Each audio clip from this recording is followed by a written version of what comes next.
Ve lo avevamo promesso e siamo tornati a farvi compagnia anche in questo giovedì sera, complice il turno infrasettimanale di Serie A con l'Inter che è tornata al successo riscattando il KO di domenica contro la Lazio, una vittoria convincente, quella arrivata a Marassi, 4-0 al Genoa. È tornato il successo, un po' meno la mia voce, ma è tornato a farci compagnia Massimo Paganina. Buonasera. Ciao Federica, Max. buonasera a tutti. Ciao Alberto, ti anticipo Fede. Così ti aiuta sulla voce.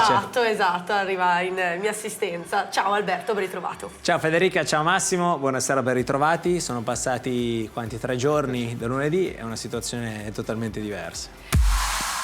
I 4 spunti di oggi, Max. Sì, sono Gagliardini logicamente, sono gli inserimenti di Gagliardini, ma direi la prestazione in sé, è stata una prestazione ottima, quella sua, al di là dei 2 gol, al netto dei 2 gol, direi ottima la sua prestazione. Le catene esterne, perché per assurdo pensavo lavorassero in maniera diversa contro la Lazio, che giocava con un 3-5-2, quindi pensavo portassero la superiorità numerica contro la Lazio. Ieri invece hanno fatto veramente bene, poi andremo a vederlo. Centrocampo a 2+1 perché è rientrato Nainggolan, quindi ha quella funzione, è vero che lui è una mezzala, però ha quella funzione di giocare da trequartista, di muoversi negli spazi tra le linee, e poi una risposta di squadra, perché giustamente è stato sottolineato, ma direi che è stata veramente una risposta importante, al di là delle aspettative che c'erano. Direi che si è comportato veramente da squadra importante dal punto di vista caratteriale. Partiamo, Max, dal primo, quindi dagli inserimenti di Gagliardini. Sì, al di là degli inserimenti c'è stato il gol, ma lui ha fatto delle cose importanti sia sul piano della costruzione del gioco, quindi vediamo qui una serie di passaggi che vengono fatti dove lui riceve il pallone,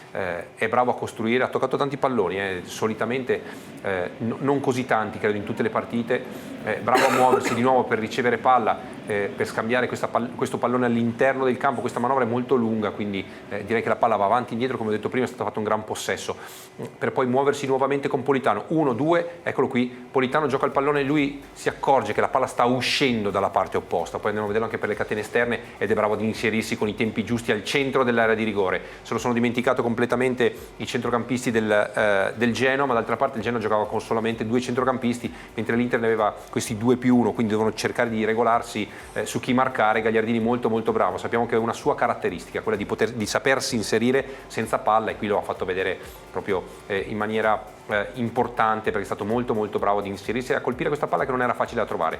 Qui vediamo invece di nuovo nella costruzione del gioco come sia bravo a cambiare gioco. Lui ha caratteristiche, qui intanto va a recuperare il pallone ed è molto bravo, lo allarga per Asamoah e poi va a riceverlo di nuovo. Nel centrocampo dell'Inter è l'unico, probabilmente assieme a Brozovic, lui molto di più a avere queste caratteristiche, ossia questo cambio di campo, questo calcio proprio facile di 50 metri dove trova il compagno dall'altra parte. Non è stata l'unica volta nel quale ha cercato Politano e l'ha trovato dall'altra parte, difatti andiamo a vederne poi un'altra, mentre qui vediamo la fase finale dell'azione dove c'è il cross e il colpo di testa di Perisic, che comunque è parato facilmente da Radu. Stessa azione, quindi vuol dire che era una cosa provata e studiata durante gli allenamenti.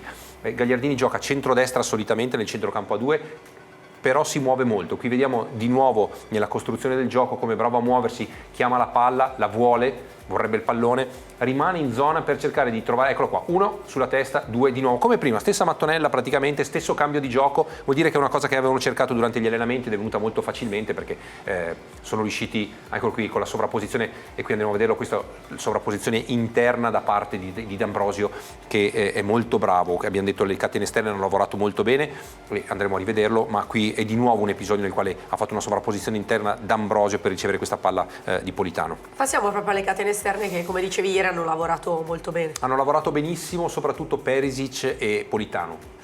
Giocando con un 4-4-2 sono stati molto bravi, perché cosa hanno fatto? Hanno portato all'interno del campo, mentre qui vediamo Asamoah che dà il pallone indietro, portavano all'interno del campo i 2 terzini facendoli stringere e allargando il corridoio per gli esterni, i terzini in questo caso che avevano la possibilità di inserirsi. Qui la palla vediamo è sul gol praticamente, no? Rivediamo la stessa azione di prima commentata in maniera diversa, qui è il tiro, scusami, del primo tiro di Perisic, con la palla che ha lavorato sulla catena esterna. D'Ambrosio è venuto incontro, si è allungato Politano che poi è venuto dentro al campo, quindi la catena esterna è intesa come il centrocampista aggiunto, che era Gagliardini in questo caso, che andava a dare una mano. Qui Perisic sposta il terzino, e libera la corsia esterna per Asamoah, che va facilmente al cross perché logicamente non c'è nessuno a quel punto che può contrastarlo.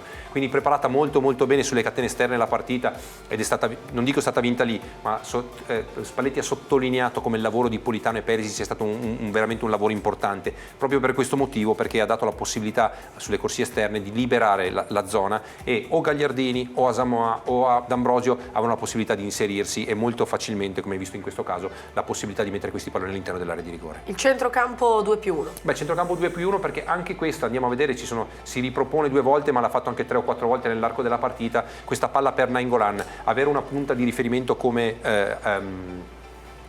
Icardi, scusami, dà la possibilità, guarda qui, di allungare la squadra avversaria. Qui Icardi vede incontro, sa già che verrà fatta questa giocata, palla a Nainggolan tra le linee, che gli mette questa palla di prima, poi non si concretizza per poco.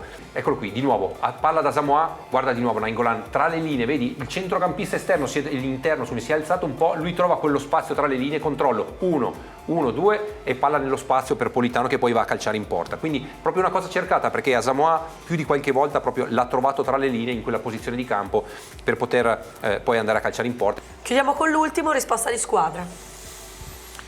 Diciamo, non ne abbiamo mai parlato noi qui, nel senso di tutte quelle che sono state le problematiche legate alla questione Icardi, ma la risposta data dalla squadra direi che è stata eccellente proprio sul piano caratteriale. Dopo quello che la mancata convocazione, se vogliamo, di domenica scorsa, si potevano aprire un sacco di parentesi negative. La cosa più bella, a mio modo di vedere, è stata la risposta sul campo. Qualunque tipo di situazione può essere aggiustata, e la squadra che ha bene in mente il proprio obiettivo riesce a gestire queste cose dall'interno, e quindi direi che al di là di tutto la risposta di squadra è stata la cosa più importante, ed è quella che dovrà essere più importante anche per il pubblico domenica. La squadra va sostenuta, perché da qui alla fine c'è un obiettivo da raggiungere, quindi tutti assieme bisogna pensare di andare nella stessa direzione, e non ci devono essere, una volta tirata la linea e superata quel tipo di linea, dei pensieri che tornano indietro a delle cose che ci sono state. Quindi a mio modo di vedere si pensa da qui in avanti e basta.